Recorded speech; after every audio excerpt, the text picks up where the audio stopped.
And if you're going to San Francisco, make sure you cross the bridge. Head up to Route 37, take a right, enjoy the traffic, and head for wine country and Sonoma. Because right off Sears Point, you'll find Sonoma Raceway. For today, we're going to qualify the Monster Energy NASCAR Cup cars for tomorrow's Toyota Savemart 350.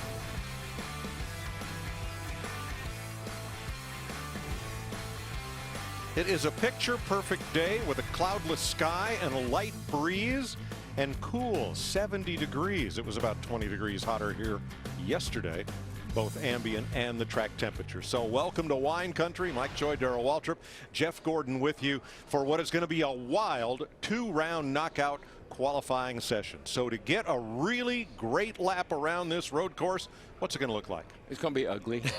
No, I don't know how many times I've stood up here and watched guys qualifying. They're up on the curves. They're sideways. They're jamming gears. They're coming down that road. You said, man, this is a terrible lap. They'll be on the pole. Because that's what it takes to be fast here. You've got to be aggressive. You got to attack that corner. You got to get up on those curbs. You got to grab those gears. That's when you'll put down a fast lap. And unlike oval tracks where you have two ends, and if you miss one end, you're back there after two more corners, here there's 11 turns and there are just so many opportunities to get yourself in trouble. Well, this is why I love the uniqueness of a road course, especially here in Sonoma, because it's exact opposite everywhere else we go. DW's saying you got to hold a pretty wheel, and here he wants it to be ugly. Right, ugly, baby. And I think the other thing that there's about 4 or 5 areas around this racetrack where I think those that are going to try to put their car on pole are going to have to do well and do it perfectly to be on pole. But there's about 100 different areas where you can make mistakes. And then there's the compromise, the slower sections and the higher speed sections. Which one are you going to try to adjust your car and your driving for? Well, braking and accelerating, we deal with that every week, but shifting, that's pretty unique here. Yes, it is. Here we go down the front straightaway. Some drivers staying in third, almost to fourth gear in some areas, down to third, second, maybe even first gear. But look at that blue section from turn 2 all the way to turn 7. Second gear all the way through that section down to first gear in 7. Come through the S's up to third gear. Some drivers going up to fourth gear as they get to turn 9. Back down to third gear, and then all the way to turn 11, hard braking all the way down to first gear, and then back up through those gears again to the start-finish line. But, Mike, what I really like is that NASCAR allows you to change the gear and the transmissions if you need to after qualifying. All right, there's turn 11, that paperclip Martinsville-looking corner. Slowest corner in all of NASCAR. Right there, minimum speed 35 miles an hour mid-corner. Let's join Jamie Little. Clint Bowyer knows his way around this place. He's a one-time winner here, but you've scored more points than any active driver in the last 10 here, Clint. So we're talking about cooler temperatures, though, today. The wind has picked up. What do you expect for this qualifying lap? Well, I think that's going to be real. It's going to be something to pay attention to. It really affects the way your car turns, really, more than anything. It seems like when it got hot and slick yesterday, particularly in that last practice when it's 3 o'clock and that afternoon heat was down on it, just kind of didn't turn as good. It was tight. And now you're thinking in the back of your mind, well, do I need to adjust for that? Do I need to free up to be better in qualifying? But now it's cooler. I think the cars are going to grip well. They're going to post a big lap. The other thing to keep an eye on in qualifying, we went back out that second time. I think if you make that last round and have a shot at the pole for the race tomorrow, I think you're going to really have to tiptoe around there. It seemed like the car was way down on grip, particularly rear grip, and sliding around, and had to keep the thing underneath of you on that second lap out. So that's going to be interesting to see. And this car's 3-paint scheme is so much fun. We were just talking about Cash, being at home. I think my mom finally told him that I'm driving Lightning McQueen's car this weekend, and he was pretty excited but pretty bummed out he's not here to see it. Well, Clint Bowyer going for his first pole here at Sonoma, guys. But now he talks about tiptoeing. That implies lightly and politely. That's not what we've seen here. It's curb hopping and popping and bicycling through the corner on 2 wheels. Oh, this is going to be fun to watch.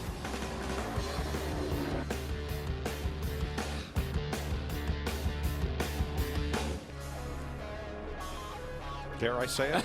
Don't do it. Don't do it. We're back. Oh, gosh. We just jumped the shark right there, and there isn't even one in the bay. Drivers at the ready for 2 rounds of knockout qualifying today. Our crew chief, Larry McReynolds, can tell us about some of the options the teams have with setting up these race cars to qualify. Yeah, Mike, it's not an impound race, so to Darrell's point, after qualifying, there's a lot of things you can change about this race car. And of course, today is about how fast you can go for 1 lap, maybe 2 laps if you make it to round 2. And they're going to change things like the front anti-roll bar. They're going to change things like camber in the front tires. But a big thing about road course is the weight of the race car. It still has to weigh the same as it does anywhere else. But think about going left and right in your minivan or maybe getting your Corvette. So what they'll do, and I'm going to take our Ford Performance Cutaway car, I'm going to show you. The fuel cell is in the rear of the car. You see the red fuel cell there holds 19 gallons of fuel. What they'll do, they'll drain that fuel cell down to about 5 gallons, and that allows them to put that weight down low in the frame rail there. So really, when you think about that tank holding 19 gallons of fuel, that's about 130 pounds. So they're moving about 100 pounds out of the fuel cell in that swinging weight back there up high and moving it down in the frame rails that puts it down low, and that lowers the thing, what we call the center of gravity, helps the car transition left and right. Just one of the tools you do a lot of places, but really helps at a road course. Thanks, Larry. Drivers at the ready, including 5 drivers making their Cup debut, the most in one race since here at Sonoma back in 1989. Welcome back to Sonoma, getting ready for 2-round knockout qualifying. Kind of unique here on the road course because all 38 drivers will participate in round 1. And there is a great bit of strategy to determine when you send your driver out so he doesn't get trapped somewhere on course behind a slower car potentially. 12 will advance to the final round. Who will they be? We're about to find out. Let's go down to the qualifying line. Matt Yoakum. Kyle Busch showed great speed in practice on Friday, chasing his 3rd win here at Sonoma. Qualifying first up on the agenda. Where do you have to be money on this racetrack to have a pole lap? Everywhere. Really, you do. You have to be pretty good everywhere. You can't overslow it here. You can't spin your tires too much there. You know, there's all kinds of different areas that you can certainly give up time. And we've been pretty good. The M&M's Caramel Camry has been right there. It's been fast, but a couple guys have been really, really fast. 78 being one of them. He's just been really good here. I think Clint Boyer has been really good here as well, too. So we'll see if we can't put our pieces together where we need it to be and put down a good lap and get a good starting position for Sunday. Shooting for his first pole here. Best start was 2nd. He's certainly a contender. Even Clint Boyer is wondering how a dirt tracker from Kansas became a road course ringer. Knockout qualifying to set the lineup for tomorrow's race. The track is open, and there goes Matt Kenseth right away, along with Chris Buescher, who had some quick practice laps. You want to go out right now, or do you want to wait? No, we were talking about that. I would go now. You know, I don't want to know about K&N cars and track dirty. I want to go. I want to put my lap down and see where I stack up. Well, I think the track temp is down. It's only going to continue to creep up. So from a track temp grip level, I think it's pretty good. We don't know the grip because of the K&N rubber that was down. I sort of like to see some other cars go out and show me a lap time. Show me what you're comparing to yesterday, last time you made a qualifying run, to right now. But there's a lot to be said about clean track, because this track very easily can get dirty from cars running off course and can affect the rest of the qualifying session. I think a really fast lap by somebody screws you up, because now I know I said you got to have an ugly lap, but I think sometimes you're trying to beat a time and you just overdo it. You might even run off the racetrack trying to beat that time. It maybe is not quite what you can do. We're riding with Denny Hamlin. And we're seeing he's cruising along here. You can see all the cars waiting to get to turn 7, and then they're going to take off to get that heat in the tires. I heard a lot of drivers talking about getting heat into the cars. It looks like he's just going to sit here. Oh no, he just cut off that shortcut in turn 7. Heard a lot of teams talking about getting the proper heat in the tires and how aggressive you want to be coming to that green. You can see right here, Denny Hamlin's really taking his time, trying to create a big gap between himself and Austin Dillon. He is, and Mike, but I think sometimes you overlook is the psyche of the driver. On a road course, got 11 turns, and we talk about grip and the tires and the track and the temperatures and all that, but a lot of it's in your head. You got to have your head right. Oh, I know what they're doing. Look, they're getting heat in the brakes, a little bit of scuff in the tires. They're coming back to pit road. They wanted to just get just the right amount of heat and everything and come back to pit road. Okay, so Chris Buescher is on track on his qualifying lap. Everybody else came back to pit road. Well, it's a monkey see, monkey do business. Somebody came on pit road. Well, I guess I'll go on pit road too. Oh, there's a strategy involved. Don't get me wrong, but really and truly, when you see somebody do something, say, "Hey, I didn't think of that. Let's do that too." That's turn 4, up and over the rumble strips because there's a lot of good pavement out there to turn 7. Nice wide entry into turn 7. One of the most unique things about this track, very few brake markers on this racetrack too. That's when you're on a road course, you want to drive deep in the corners for those braking zones. But on this track, it's all about feel. You're trying to find a little mark somewhere here, left or right, to find your braking marks. Very difficult to do on this track. Out of turn 10. Turn 10. Well, the car looks pretty good, though. I mean, this is going to be a pretty decent lap for Buescher here to if he can make turn 11. He got through the S's nice, straighten them out a little bit. The car didn't move around much.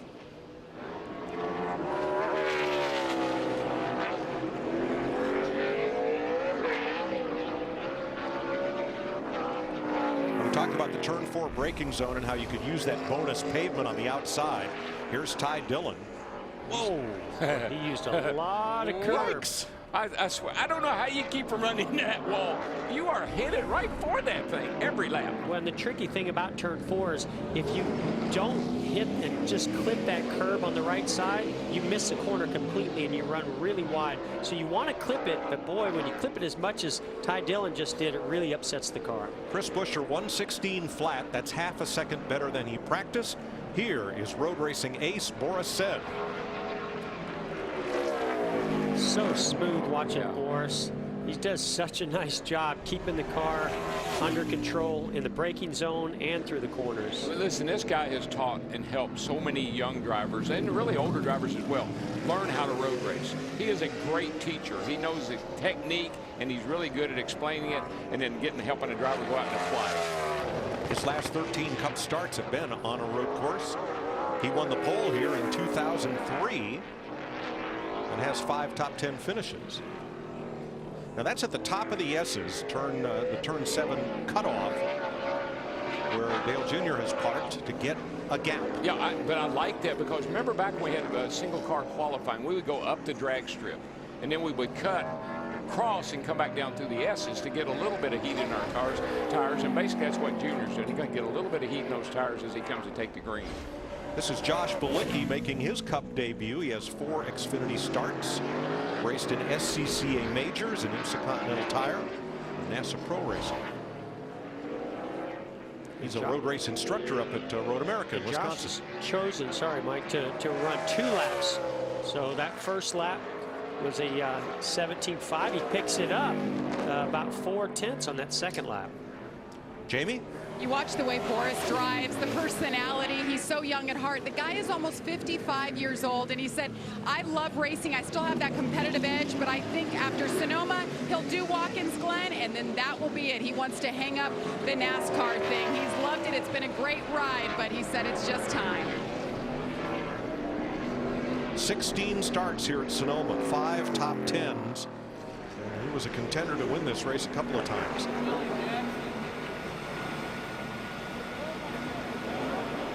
Now, Larry, we saw Matt Kenseth and others roll around, get some heat in the tires and brakes, and come back to pit road. What's up? Well, you're not going to see Matt Kenseth again today. We'll have to wait till the green flag waves tomorrow. Remember, yesterday he lost an engine in that 20 car, so no matter where he qualified today, he would have to start this race at the rear of the field. I think he and Jason Ratcliffe, they've made the executive decision, yeah, we're going to make an attempt, which is rolling around 1 lap. That way, when he starts this race tomorrow, unlike anybody else, he will be on 4 essentially brand new sticker Goodyear tires. Thanks, Larry. Now here's Billy Johnson. Whoa! He's a veteran road racer. He usually races in the Continental Tire Series in a Mustang for Ford, a car that's a couple 100 pounds heavier than these, with a little less tires, a little less downforce, and a good bit less horsepower. But he says the driving technique is very similar. He raced last week at Le Mans for Ford, and he's a Ford performance instructor out in Utah at the Motorsports Park there. Pretty nice I lap don't know together. this guy. I've never met him before. I just like the way he gets. I like the way he handles the car. You can just tell he has that road race experience. He hits his marks. He's really good at that. You see that late entry into that corner? That's road race style. Kind of late turn in. Well, what I'm seeing is yesterday he was very aggressive, made some mistakes, but now he's putting a nice lap together, learning everything he had to learn yesterday. I'm sure he got quite the education being in this car with this field. Yeah, when the king comes over and puts his arm around you, that's quite the education. Bubba Wallace returns to that car for the oval track races. Now let's have a look at Billy Johnson coming down through the S's. Picks Look at the left front tire up in the air. And this is what I talked about, compromising your setup. Look at how that car yawed out. Nice turn 10 for Billy Johnson. So you have to compromise the slower sections and drive off and get the weight transfer to the rear. But in those faster sections, if you go that direction, the car is going to roll a lot more. Jeff, I know you probably don't remember this, but I do. You used to carry the wheel, your left front wheel down here coming through the S's, coming to turn 10. I've seen you do kind of hop that wheel off the ground a few times. Yeah, we're watching Kyle Larson. This is who I feel is going to be on the pole. He has qualified. I don't think he's ever qualified worse than third or fourth here in his 3 attempts. And he was fast yesterday. He is on a roll. I mean, this kid is as hot as you can get being behind the wheel of a race car right now. But you know why, Jeff, why he's good on these road courses? Coach, you can throw the car around. You flip it to the left. You flip it to the right. You gas it. I mean, those are things that a sprint car driver would love to be able to do. About 4/10 to the good here as he comes to finish his lap to take the top spot from Chris Buescher and Billy Johnson. 1:15.6. Kyle Larson. Jamie? Well, Matt Kenseth is in his fire suit, and you're standing outside the car, Matt. So even though you do start at the back tomorrow, what is your game plan now for qualifying? I guess we don't have one. So, yeah, unfortunately, we broke an engine yesterday, or a broken oil pump. So we have to start in the back anyway, and we have to start on our qualifying tires. So really just kind of rolled around there and saved a set of tires. I hope to be a little bit better than everybody else since we got to start in the back, and hopefully it'll help us navigate up through the field a little better. Thanks, Matt. Thanks, Jamie. Dale Jr. Left the cell phone lot up in turn 7 and drove it back to the pits. You know, going back to Matt Kenseth, that was a conscious choice of pit selection against tires. And they think tires are so important, and they are. There's a lot of fall off in the race at this racetrack, that they chose that to be the better premium or the better option than a good pit stall. Yeah, How we've about seen Paul Menard here. He is on it. We've seen a 3-second fall off in the tires in about a 15-lap run, so tires are definitely valuable. We talked about, heard from Larry McReynolds talking about taking the fuel out of the fuel cell, lowering that weight. That's why you just saw that car of Paul Menard's go right, then left, then back to the right. That's why you need to have that weight nice and low.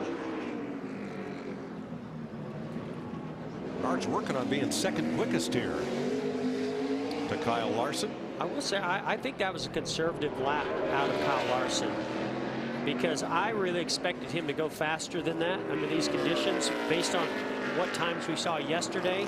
That is a little bit faster, about a 10th faster than we saw in any practice qualifying run yesterday, but I expected them to pick up 2 or 3 more tenths from there. This is my guy right here.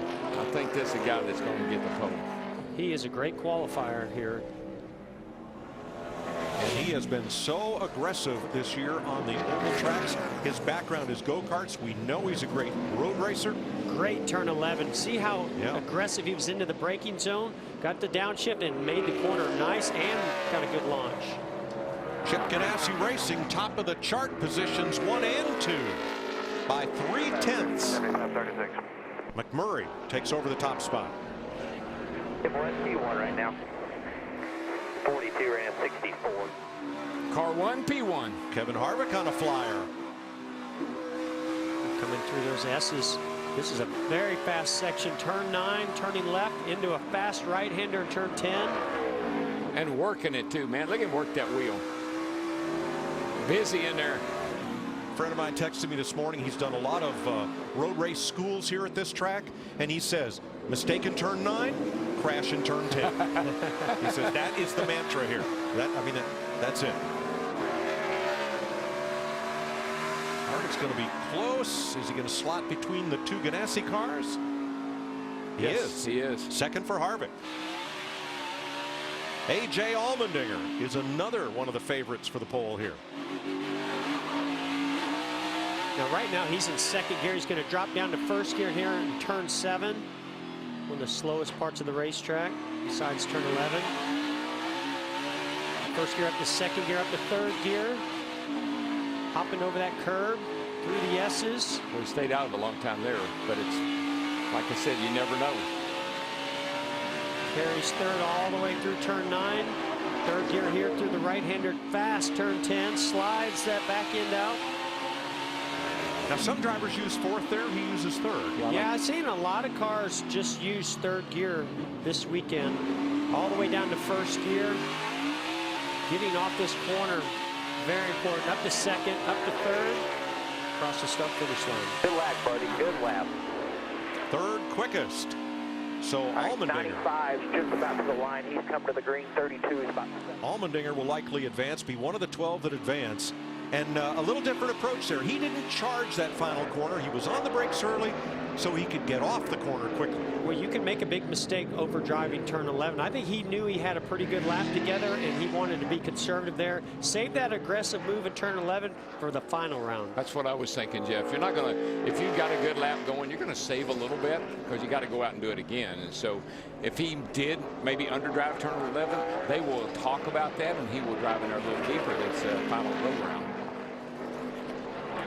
Martin Truex on the left had the fastest lap of the day yesterday. He did that in practice round 1. Well, this is the best looking car on the racetrack. As far as the way it goes around the racetrack, it sets nice and level. It looks, the platform is really nice, and Martin's doing a good job. Now, see, that platform's not going to do a whole lot for him in the slower section.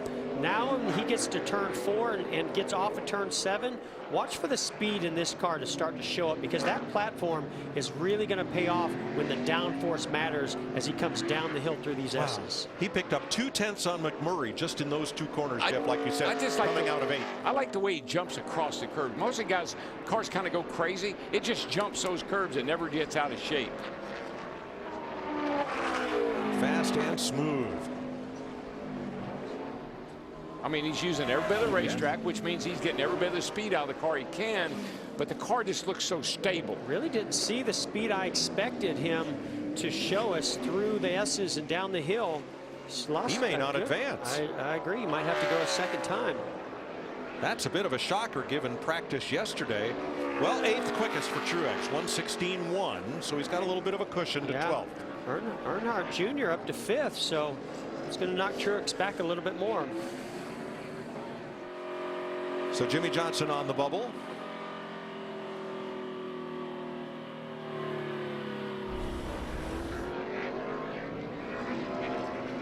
Oh, whoa, man. Got really loose coming off of turn 3A. It's just, that's a difficult spot right there because, look, you can't see. You just come up over this hill and where did the track go, where did the track, whoa. Wow, that's a strange. She just got in the throttle and the back end stepped out. Yep. Now she's wearing our Fox visor cam, and thanks to everybody at Fox, to Gene Stefanicia with NASCAR for working with us, to Danica Patrick and her crew for helping us bring you this innovation. So I think that was coming to the green. I think she had cold tires and she just got on the gas and it just stepped out before she could.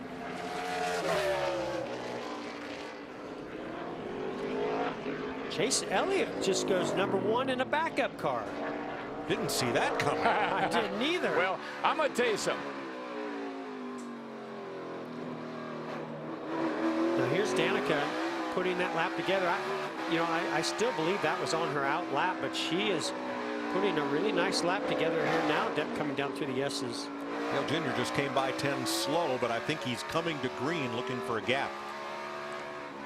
Well, Chase Elliott had a spin and a crash yesterday. And Jeff, you talked to him earlier. He said he was going to go for it, but wow. Yeah, even though they went to a backup car, and I don't think he's been on track with this car. He told me he was going to go out, shake it down a little bit for 1 lap, but bring it back to pit road, get a little heat in the tires, and then go for it. And he did.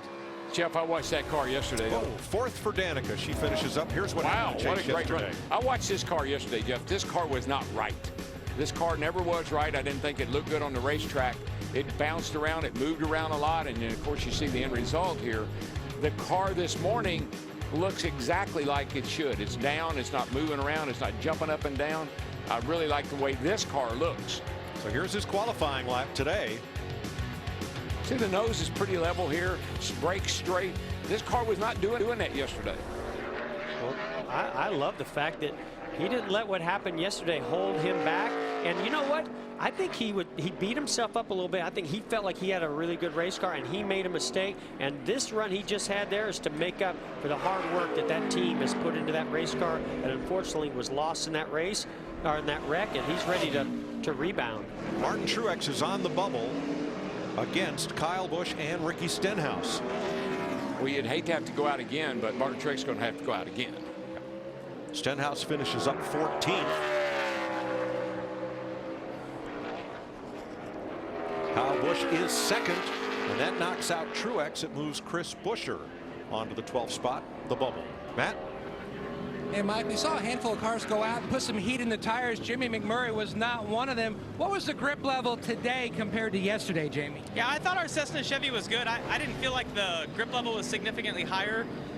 When you come to a road course, you only have to make up a little bit in each corner to make a big difference in your lap time.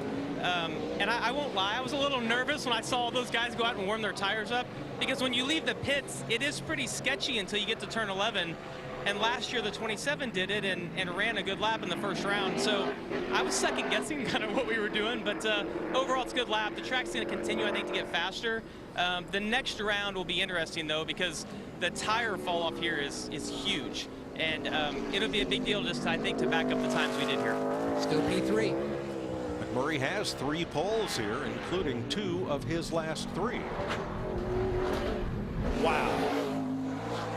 Is that as violent in the car as it looks from the camera? No, it's more violent. when you climb that outside curb and it hits, it's not just hitting the side skirts and the splitter, it's hitting metal underneath the car, and the car's just bouncing all over the place. Mike, you would swear you broke something. When this thing goes up in the air and lands, you say, I don't know what to hit the ground, but it hit pretty darn hard. Well, that's what happened to Matt Kenseth yesterday. When he slammed down, it knocked the oil pump drive belt off and killed the motor. Remember, that car is turning while it's in the air. So, I mean, it's not like it's going straight. That thing is going around a turn in the air. What amazes me is they're going to do that every single lap for the entire race tomorrow. Yeah, you calm it down a little bit for the race, because you really, I don't know that the car can take that kind of abuse, you know, for the 90 laps or 100. What do we run here, 110 laps? Chris Buescher is on the bubble. He is 12th. 5 minutes to go in this session. 3 drivers have not yet posted a time. Matt Kenseth, of course, is one of them. Well, we're about to find out, going back to what Jamie McMurray was talking about, the fall off in these tires. We definitely see a lot of fall off when it comes to the race and running multiple laps. Can they get it cooled down enough, and will that temperature in those tires affect this second lap, you know, going either from round 1 to round 2, or the second lap as Chris Buescher's about to do here in round 2. And Mike, remember on the 78 car, I mean, his car looked beautiful going around the racetrack, but didn't go very fast. Guys, you really have to think about making this second run. One, the clock is your enemy. Unless you want to run around here hard to take the green and put another lap just to get up to speed, you're going to have to probably leave pit road here within the next couple of minutes. The other thing, can you run faster a second time out? My question would be to my driver, did you really make a mistake, or is that as fast as the car would go? Do you want to put another lap on those tires, or really another 2 laps when you think about it? I would think, Larry, for a lot of drivers, probably not, but Truex has been so fast, and he's experienced what it's like to be up front and know how good clean air matters. I would think he would, but boy, we've already seen Matt Kenseth chose not to put any laps on his tires. I would go back out. I mean, I would rather have better track position, a better pit stall, than I had to worry about another lap or 2 on my tires. And that's what Kurt Busch did, Matt. Mike, you could hear the disappointment in Kurt Busch's voice. He told Tony Gibson no issues on his run. He just didn't push it hard enough. He said he felt sick to his stomach because He didn't go out and warm up his tires, and it's almost like flipping a switch when the tires come in. He just needed to be more aggressive. He's on his way back out again. We'll see how this works out for him. I think that's what a driver, that's what I love about this kind of qualifying. If you don't do a good job or you do have a problem, you can go back out and try to recover. Hey, look at the green lights here. A lot of green. But that's one of the another challenges that comes along with Sonoma Raceway. It's so easy to overdrive this track, so easy to get too deep in the braking zone, lock up an inside tire, wheel hop. So as a driver, you're telling yourself, don't overdrive. Then you go out there and the grip's better than you think, and you go, I didn't run hard enough. Guys, I think the track is better right now than when this session started. I think that's why we're seeing so much green. That's what's so impressive about Jamie McMurray's lap. Remember, he did it fairly early. Austin Dillon, 14th, misses it only by 1/10 of a second. Denny Hamlin on your left, Kurt Busch on your right. Bunch of green lights. Billy Johnson back out for another run in the 43. Denny Hamlin coming into 11, down to about 35 miles an hour, and gets good drive off. Yeah, about 1:50 to go too. So we're coming to the end of this session. So Hamlin's going to bump in. Yes, he's 10th. Buescher is out. Menard on the bubble now. Kurt Busch lost some speed down in turn 11. He was in the green until he got to turn 11. I don't know if he was too conservative into the braking zone. Kurt Busch 13th, 3/100ths of a second will keep him out of round 2. Right along with Eric Jones, who had a big moment into turn 11, big wheel hop, backed it in to that tire barrier and had to go to the backup car. Remember, he's a rookie, no laps around Sonoma Raceway previous to today. Billy Johnson was a 10th slower on that lap than his first lap. I think Eric did win a truck race. I believe it's in Canada, so he does have some good road race experience. Suarez and Truex on track to finish this up. You must start your lap within the next 40 seconds for it to count. Menard is back out there, even though he's on the bubble right now. Here's his teammate Ryan Newman. Yeah, Jones 29th, Mike, so not a great lap. But Truex is certainly finding the speed. He's going for it now. Oh yeah, he's more aggressive. You see the car. I mean, you can just tell a whole different attitude about the way he's approaching this lap. Blaney trying to bump back in from 23rd. Jeff, I think he thought that car was so fast he wasn't going to have to push it. And he was saving for round 2. But he's pushing it now. Time is about to expire to start a timed lap. We saw the speed out of that car at that time. 6 decision flag, 5-10 flag. All cars can come back. This lap for Truex is going to put him pretty far up the board. Yeah, I mean, he really attacked the track that time. I'd say there's plenty of speed left. He goes to second. Wow, second for Truex, 9th for Daniel Suarez. So that bumps Menard and Michael McDowell. I'm with Larry. I think grip has come into the racetrack with this rubber on the.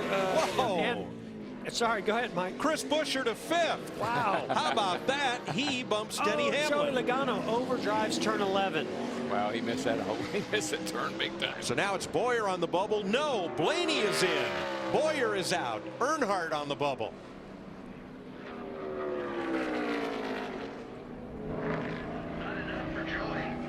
I think the last car to come back will be Paul Menard.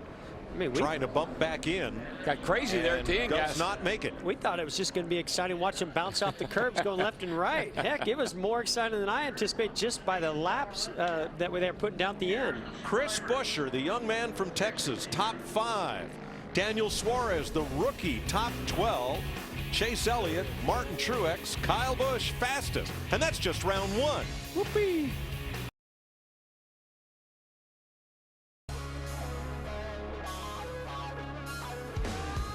Hard to believe. Clint Bowyer climbs out. He misses the final round by an agonizing 2/1000ths of a second. I think that's happened to him like 3 or 4 times recently.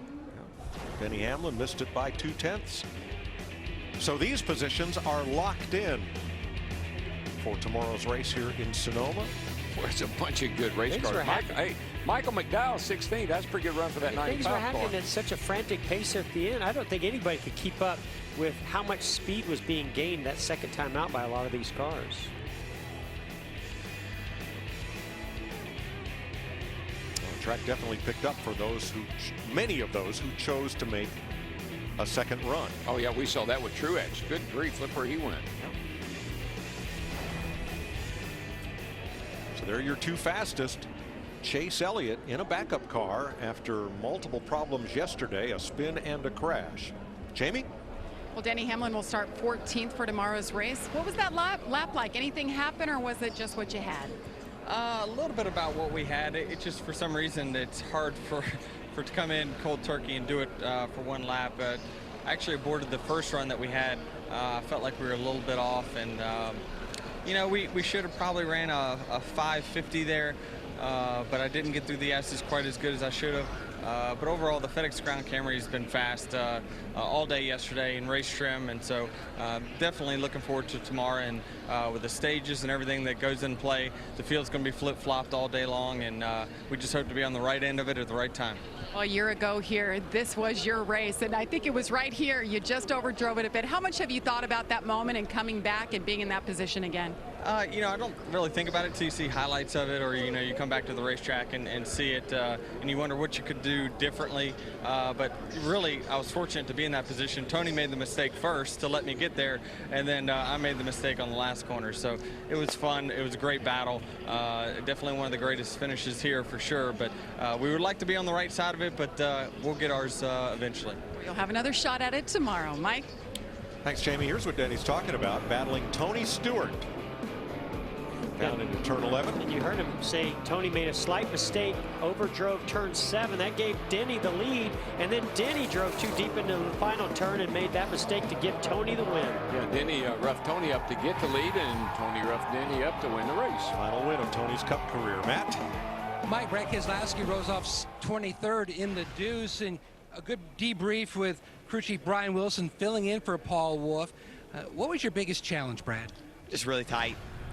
We were really loose yesterday and really tight today, and that was kind of frustrating. But usually we qualify about 12th and don't race that well, so we're hoping that we're qualifying poorly and going to race really well. So trying to be on the sunny side. This hasn't been hasn't been one of our strongest tracks, so I don't know. Trying to find a positive. Typically here, you back time from the beginning of the race to the end, road course style, so to speak. With the stage racing, how is that going to change up things, especially for you starting back in 23rd? Yeah, the stages are going to throw these races, the road courses and tracks like Pocono, where you can pit and not lose a lap. It throws these races for a complete curveball, and I think we'll see that here today. Thanks. Mike? Thanks, Matt. Larry, what about the impact of stage racing and versus qualifying? Mike, when it was announced back in late January, early February, the first track I thought about was our road course, the one we do here at Sonoma. And you see right there, 25 laps. Remember, you can go about 35 laps on a tank of Sunoco fuel, and just look at those first two stages, 25 laps. I think what we're going to see all day long is the field flip-flopping, because if you're running up in the top 10, coming to the end of stage 1, you're not going to give up stage points. If you're outside the top 10 or top 12, say, you're going to hit pit road before they close at the end of stage 1. I think the field will be flip-flopping all day long, and we can't forget, regardless of strategy, fuel mileage, tires are so important here. A lot of things are different. You saw Danica Patrick in the final round of qualifying, first time this year. Nice run, 7th. Oh man, we're all dressed up. We're ready to party in Sonoma, aren't we? He's going to cars 3. The 88 made it into the final round by a squeaker, 2 1,000ths of a second quicker than Clint Boyer. However, Lightning McQueen does not make the final round by that same margin, 2 1,000ths of a second. You want to hear what Boris said? Ask Jamie. Boris said almost 55 years old, and you're out here running with the kids. How do you keep that edge, Boris, to just jump in these cars no matter what kind of rules changes and package changes they throw at them? I mean, I just drive and have fun. I mean, it's definitely, thanks for bringing up the age. I think it's been like 15 years since I've been on the pole here. So I've definitely maybe slowed up, or maybe the car's not so good, I don't know. But still, this track is one of the best road courses in the world. I mean, up and down the hills, off camber, wheels in the air. It's just a blast to drive, no matter what age you are. But I mean, some of these kids now, these rookies, they're unbelievable. You know, the Blaney's, the Chase Elliott's. I mean, they're so fast. So it's pretty cool to see the kind of the changing of the guard. Kind of sounds like the plot of Cars 3. Well, decisions on how to handle this final 10-minute round 2. We listened in on Danica Patrick. Roll right away when the session starts. You want to just roll? I kind of think we should wait. I think that even just these minutes of not having cars on track, dust is flying around on the track, so I think waiting longer is better. Sounds just fine with me. You know, it's just some drivers that just seem to have a knack or an understanding of a road course. That I don't think I've ever heard Danica disagree with the crew chief or somebody tell her they ought to go now, she would go. But she had an opinion of her own and she voiced it, and I think that's important. You know, confidence, we talk about it all the time, how important it is to have at a racetrack when you're especially qualifying, you're going to attack that corner. And it's interesting how those that have a little bit more experience on these road courses, how they carry that confidence, and it shows up in their time on the track. Before timed runs start, tonight, Calistoga Speedway, half mile, just what, 30 miles north of here. It's owned by the Abreu family, Rico Abreu and his dad. They're running a big charity event there tonight. Tony Stewart's going to race. Rico's in the race. Ricky Stenhouse is in the race. Kyle Larson's going to be there. If you're anywhere within the sound of our voice near Calistoga Speedway, get there tonight for a great charity event. It's an incredible racetrack. It's really fast. It's beautiful. Yeah, and it's supporting the Boys and Girls Club. So hopefully they'll draw a big crowd, raise a lot of money for a good cause. As we did last night at the Grand Marshals dinner for Speedway Children's Charities, Bruton Smith said if the live auction raised $50,000, he would match it, and he did just that. So a lot of great fundraising put on by John Lasseter and the Pixar crew, and all that money will stay here and do good works in Sonoma County. So great time was had. Cristela Alonso, the Grand Marshal, gave a very heartwarming talk about her upbringing and what led her to the role of Cruz Ramirez in Car 3. Yeah, she's great. Cars coming to the green, no holding back this time. A little heat in the engine, in the tires, and they're just getting after it right away. Show me what you got. This is it. This guy right here will be pretty tough, I bet you. And it all starts right there in turn 1. Fast left-hander. It's pretty rough. The front end can bounce away if you're not careful. If you carry too much speed there, you can lose it and miss turn 2. Mike, you've talked about how aggressive McMurray can be, and that pays off on this road course. He does. He attacks. He's on an attack right now. Up over that curb, coming off of turn 4, violent. Tough braking zone here into 7. Use that curb to get it to turn. You drive in there deep, probably too deep, but you point for that curb. When you hit it with the right front, it rotates the car for you. Just really nice right through there. The car's under control. Coming down the hill. 142 miles per hour, fastest part of this racetrack. And then you switch right from a fast left-hander into a quick right-hander. Back in the gas, catch the car a lot of times with the gas right there. From 135 miles an hour, you break down to 35 miles an hour. Wow. Pretty nice exit. Just a teeny bit loose off that corner, but still a nice exit. See what kind of time he puts up.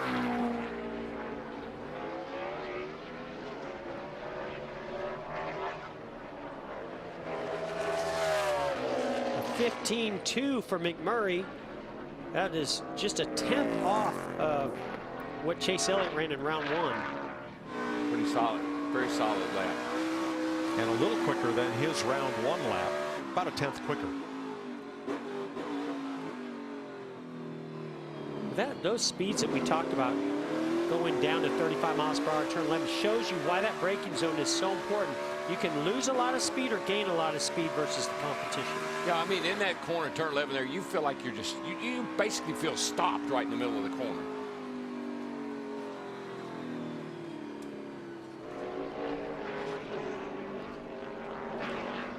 Jamie McMurray, Dale Earnhardt Jr., Kevin Harvick, a 1:15.9 for Earnhardt, a 1:16.09 for Harvick. Chase Chase Elliott still on pit road. You know, he was one of the later cars to go in round 1, letting it cool down, getting it taped up.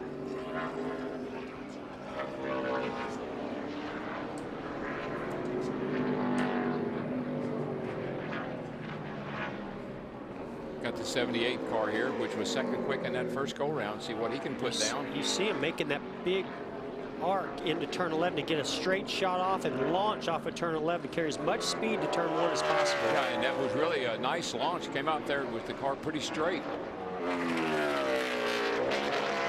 Heard him downshift to second gear.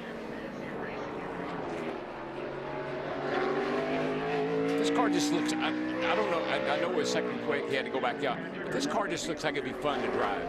It's doing everything you want it to do. Hey now, Danica Patrick, quicker than McMurray right now for the pole. It's that visor cam. I'm telling you. It's We're definitely going to go for a ride, have some fun.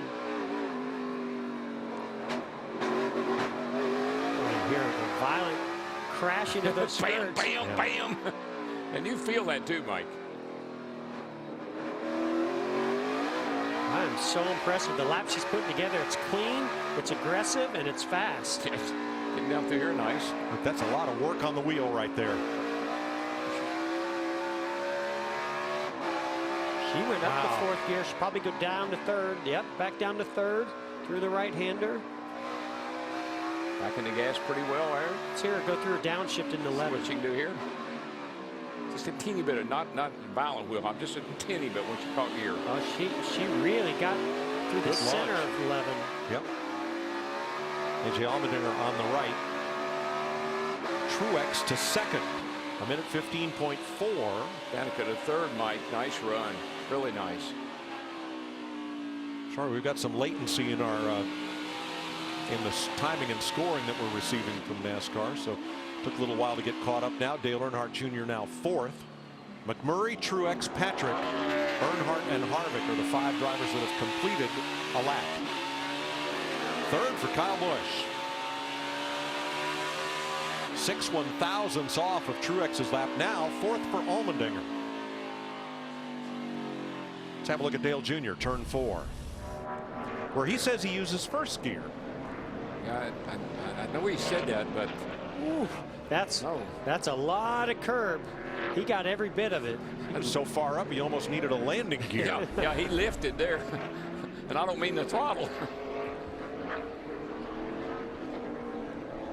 Kyle Larson and Chase Elliott on track for their run. 3 minutes to go in the session. I heard Kyle Larson come through turn 9, coming to take the green, and he was on the chip, on the rev limiter, already carrying a ton of speed before he ever took the green flag. You know why, Jeff? Because it's going to take that to beat McMurray. You're going to have to put it. You're going to have to get it pretty good here. That's a nice lap. McMurray put down a 15.2. It's all going to be about how you connect coming out of turn 8 through 9 and 10, and then can he be aggressive into the braking zone in 11? He's getting it done so far. For a little bit shallow entry into turn 10. Got a 1/10.5 in the bank. Yeah, he got around that. He got around turn 10 really well. Now if he can just that might have hurt him right there. Oh, he recovered really good. Yeah. Yeah, it's going to hurt him on exit. Oh, he's going to get it back. It's going to be. Yeah, he got out there well, but it was really ugly getting in. He made a mistake. Well, you said the best lap would be ugly, and it was. Larson to the top. It was ugly.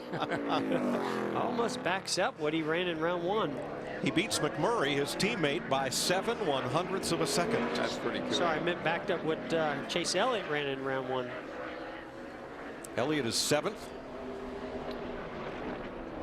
And still 3 drivers to go. Here's Kyle coming to the hairpin. You can just see a tiny bit of wheel hop right at the end. You see that right rear tire just vibrating, but boy, what an amazing recovery to get it turned and get that big straight launch to get the pole. Yeah, Jeff, I think he knew he messed up a little bit there on getting in, and he had to make up for it getting off, and he did. Now Daniel Suarez finishing up his lap. Now, is this the same car that won the pole here last year? Yes. Yeah, Carl Edwards drove this car to see Ryan Blaney sliding it around turn 3. Yeah, Carl Edwards was on the pole here a year ago. I couldn't wait to see Daniel Suarez get behind the wheel of this 19 car here at Sonoma and see if he could sit on the pole with that 19 car. I tell you what, Ryan Blaney is using that car up. Guys, we just saw Dale Earnhardt Jr. leave pit road. I don't know that even if he runs around here at full speed, if he can get that lap started in that 88 car. No, Larry, there's no way. It's 38, 35 here seconds to go, and he got to come through the S's yet. Wow, Blaney's still sliding it sideways. Talk about an ugly lap. Yep. There's one of them. All right, Dale Jr. went back to pit road. I don't know how ugly it was. It was a lot of fun to watch. Well, you know what? He's driving a car like a teenager. I mean, he's just all over the place, but having fun doing it. 7th. Good job. 7th for Blaney and 9th for Buescher. And now all 12 have made a lap. Time will expire. Time's expired. All cars can come back. 3rd front row sweep ever for Chip Ganassi's race team, and the 2nd time that one team has swept the front row at Sonoma. Kyle Larson is your pole sitter. Kyle Larson gets to celebrate his 2nd pole in a row with his son Owen. Now on this replay, watch the left rear going into turn 11. What's cool about this, Mike, is watch that left rear. You said it's wheel hopping. He got off the brake real quick. He let that rear tire settle down, and then Jeff. Well, and that's what's impressive is the way he recovered so quickly. That was probably going down to 1st gear, slight wheel hop, but comes off the brakes, doesn't panic. Amazing car control, gets it turned and gets that big launch and still gets the pole. Beautiful. So Chip Ganassi's Chevrolet is on the front row for tomorrow's race. Matt. Mike Chip Ganassi always says he loves winners, and certainly that's the way it came out on qualifying. Great way to stick with it. Did you think you threw away your lap when it wheel hopped down in 11? The whole lap actually felt pretty bad. I messed up into 1, into 2, and was out a little bit too far.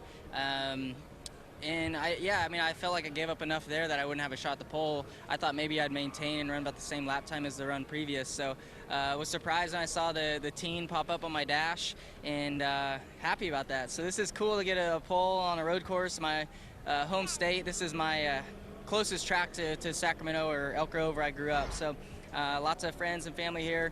Gonna celebrate with the team. Target Chevy was good, and then we're gonna head out to Calistoga and go watch some sprint car racing. So I'm excited about that.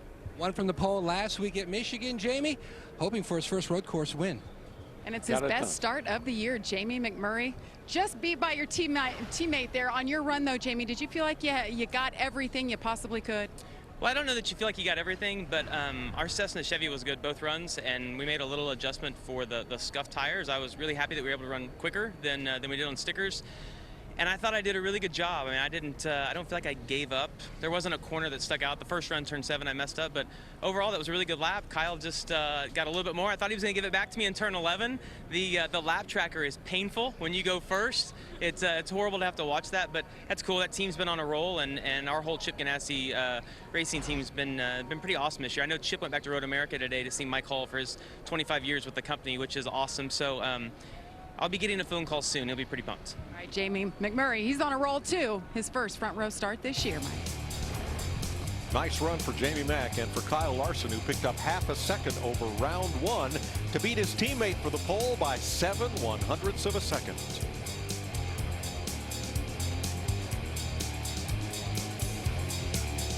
Larry Mack just pointed out, if you wanted to win a pole in the month of June, your name had to be Kyle. Kyle Larson lower left, Kyle Busch lower right, dominated the conversation. And if my math's correct, in the last 7 days, Kyle Larson, okay, the last week and a half, he's won 2 Cup poles, 1 Cup race, and 3 other races in the last week. Unbelievable. Refused to lose. What a roll he is on. Great run in qualifying for Chris Buescher. Here's Jamie. And he certainly doesn't come from a road racing background. We were just talking about the little amount of racing experience you have. So how did you figure this place out and qualify here in the top 10? Yeah, first off, that was an awesome qualifying run for our Kingsford group. Really proud of the guys and girls. They worked really hard this weekend. We've been through a lot of changes, and we've definitely found some things that are working. But, you know, AJ's been a huge help. You know, he's obviously very, very talented when we come to these road races, and he walked me through this place trying to get my focus on the right corners, I would say, was a big part of it. And then just watching a little bit of the video, going through notes from last year. That was my first time here last year, and I was way off the pace. So it is refreshing to come here and have good speed and be able to make it to the final round of qualifying. All right, Chris Buescher starting 9th. Mike, that is his best career start in Cup. Great job for Buescher. You know, Kyle Larson has 7 road course starts in the Cup Series. He started in the top 6 in 6 of those 7 and just notched his 2nd pole position in a row. Matt? Kevin Harvick will roll off P12 tomorrow. So when you look back at your lap and you debrief with Rodney, what stands out to you most about your lap? Well, I missed turn 2, and then I missed the rest of the lap. So I've had the final. You were consistent. Yeah, I've had the final round yips the last 3 weeks, but huge improvement for us. We haven't qualified well here, and we've had a really, really fast car. So our Mobile One Ford is really good in race trim, and looking forward to having a good race tomorrow. For his first win. Harvick will get a little extra track time today. He's going to run the K&N race. So is Ryan Blaney, Daniel Suarez, and Kevin O'Connell double dipping. You're right, Darrell. It looked ugly, but boy, was it fast. This racetrack is full of surprises. One of the biggest and best was the last lap of last year's race. Denny Hamlin in the 11 battling Tony Stewart in the 14. There's the white flag, 1 to go. Yeah, we didn't. I mean, I didn't think that Stewart could hold Hamlin off. Stewart got up there by virtue of making a pit stop at the right time. Hamlin was a lot quicker. Tony had been running about 10th or 12th all day long, but now he's out front. Yeah, now Hamlin starts to get in his tire tracks, puts the pressure on Tony Stewart. Tony did a phenomenal job all the way up to this point. Now he comes off turn 4. Watch Hamlin get a nice run. Gonna peek inside on Tony Stewart. Little shake, that's wheel hop. Little nudge to Tony Stewart and makes the pass on Tony Stewart, but it's not over yet. Oh no, once you poke the bear, you might get a little something coming back to you. And I know Hamlin had to have it on his mind. Uh-oh, I've roughed up Tony Stewart. He doesn't like that, but I'm gonna try to get away from him until we got to turn 11. And Tony Stewart scores his final Cup Series win, makes it into the chase with that checkered flag in Sonoma. What a wild day. Matt? A big step up from a year ago. Ryan Blaney finished 23rd here at Sonoma. P7 when you roll off the grid tomorrow. Where do you feel like you've made the biggest gain just in your road course racing prowess? I think turn 1 through 11 is where we made a little bit of gains.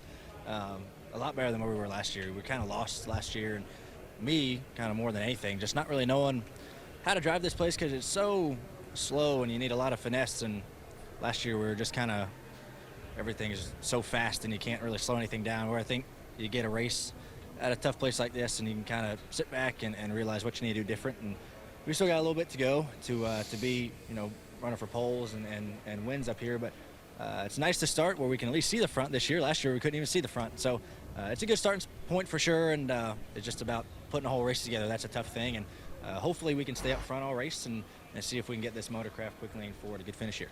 Thanks, Ryan. Thanks, Matt. 10 California drivers in the race tomorrow, the closest of whom is Kyle Larson, our pole sitter from Elk Grove, just 80 miles away. Here's the view of Danica Patrick's 6th place qualifying lap from our Fox visor cam. Thanks to her for wearing that for us and for you to give you these views. Jamie's with Danica. What a great qualifying effort for Danica Patrick, the best of the year and best here at Sonoma. How good does it feel for you to be back at a road course? It's definitely familiar to me. So, and I'm not gonna lie, I just kind of love the area.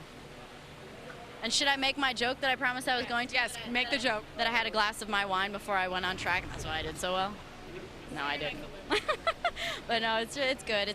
Definitely that's my background, and I feel like I can drive this thing in my sleep at any point in the year of any year just because I've driven so many laps here. So definitely like it here, and it's a rhythm track, and I feel like what I love about racing is the rhythm. It's the kind of the art of the lap. And man, you got to hit everything. And by hit, I mean sometimes it's hitting those curbs. And I think I hit a few of them a little bit too hard in the second run, and I think that maybe we could have been third, but I don't know about first or second. So, but you know, that's only a couple cars in front of us. So, man, I hope Sunday's good. I hope everything falls right. It's going to be kind of interesting how all the stages play out and amongst all of us and when we pit. And it's totally different on a road course, obviously. So if you pit and then the yellow comes out, that's not that bad. So it'll be interesting. I'm sure everybody will want to get these qualifiers off. But yeah, it's great. I mean, it's just nice. You know, it's been a tough go of it this year. So it feels good to have a good starting spot, and let's hope the start's clean and we have a smooth day.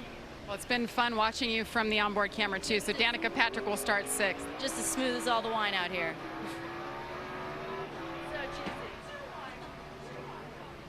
Good. When you look over our shoulder, the Hall of Famers, Bill Elliott and Ray Everett, your dad scored his first win on a road course. You're going to roll off 8th tomorrow. What do you feel like the difference was for you round 1 versus round 2? Man, just didn't hit round 2 very good. I guess it's not all bad to be frustrated with 8th after that first round and how our day went yesterday. So I just can't thank all my teammates on the Kelly Blue Book 24 enough, man. They didn't deserve to tear up a car yesterday. They worked really hard at the beginning of the week to get that car ready to come out here. This is a long ways from home, and then have another race back on the East Coast next week. So just a lot of hard work from them. Hit it, got lucky that first one, I guess, and hit everything right, and just didn't get it as good the second round. So we'll go to work tomorrow. Impressive recovery in the backup car. Boy, it sure was. That first that first round lap was fantastic. Nice run for Chase Elliott. Plenty of sunscreen at the ready. Beautiful day here in Sonoma. Kyle Larson has won the Coors Light pole. Here's the starting lineup for the Toyota Savemart 350. I kind of like the way that teammates have kind of dominated the top 12. I really like all those young guns. Kyle Larson, Chase Elliott, Ryan Blaney, Daniel Suarez, Chris Buescher. And remember, Chase Elliott, he had to go to a backup car because it was before qualifying. He will be able to keep that 8th place position. The same with Eric Jones, who's all the way back in 30th. He went to a backup car, but he'll get the start where he qualified. A lot of heavy hitters in mid-pack. And, of course, we'll see quite a variance of strategies with the 3 stages as this race plays out. Still think that 78 car starting 3rd. I know we're looking at the back of the field here. Matt Kenson, who just rolled around, got 4 fresh tires on his car, but I like that 78 car. He looks strong. It's hard to go against what Martin Truex Jr. has shown in recent years.